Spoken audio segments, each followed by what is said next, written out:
Hi, and welcome to 3 Things in 3 Minutes. I'm Nersi. Today we are looking at Oath, Chronicles of Empire in Exile. From Leader Games, it plays 1 to 6 players with an AI mode for 1 to 2 players and plays in 45 to 150 minutes. What it's about, Oath is an area control game of trying to control successive generations of an empire. Each round, players will spend supply to move around the board, obtain and play denizen cards to play on locations or their board for special abilities, obtain powerful relics, or campaign in dice-based combat. The Chancellor player rules the empire and tries to maintain the Oathkeeper victory condition. Now, other players can help the Chancellor as citizens, hoping instead to meet the successor objective, or play as an exile hoping to steal the Oathkeeper title or fulfill a vision objective. Now the game will last 8 rounds, but it'll end sooner if an exile wins or if the Chancellor is in power and gets a lucky die roll from round 5 on.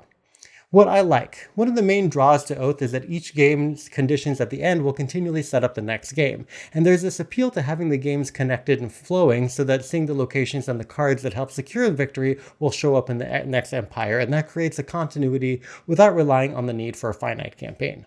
The game also has a slick mechanic where using the cards through favor coins will grant influence to the card's matching suit's bank, and that makes that suit more attractive for everyone to use and influences the game's economy without much additional overhead.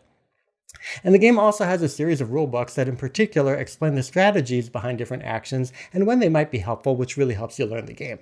And the game has the kind of great components that is consistent from Leader Games, with cute meeples, a nice neoprene board, and the reliably great art by Kyle Farron, even if the subject matter is less cute than you're used to. Now, points to consider. The game has several fairly intricate rules with some actions and especially combat and victory conditions that are saddled with a number of special cases and exceptions that get really convoluted. And the AI decision tree takes on GMT games levels of complexity. So make no mistake, you'll need to use all of the rule books and refer to them repeatedly. And between the rules complexity and the decisions that you make in setting up the next game during the game's rather lengthy cleanup and the unique continuity mechanic, this is a game that is really meant to be replayed with the same group of players. And the fact that the Chancellor can abruptly end the game early by staying as the Oathkeeper and making a lucky roll of the die can be off-putting to people who want a more consistent endgame condition. And if you're checking this game out because you're a fan of Root, make sure you realize that this is not the vastly asymmetric game that Root was. The Exiles, for example, are all identical. So in summary, it's an area-controlled game with an infinite legacy-style setup that informs the future games, but works best with a consistent group of players.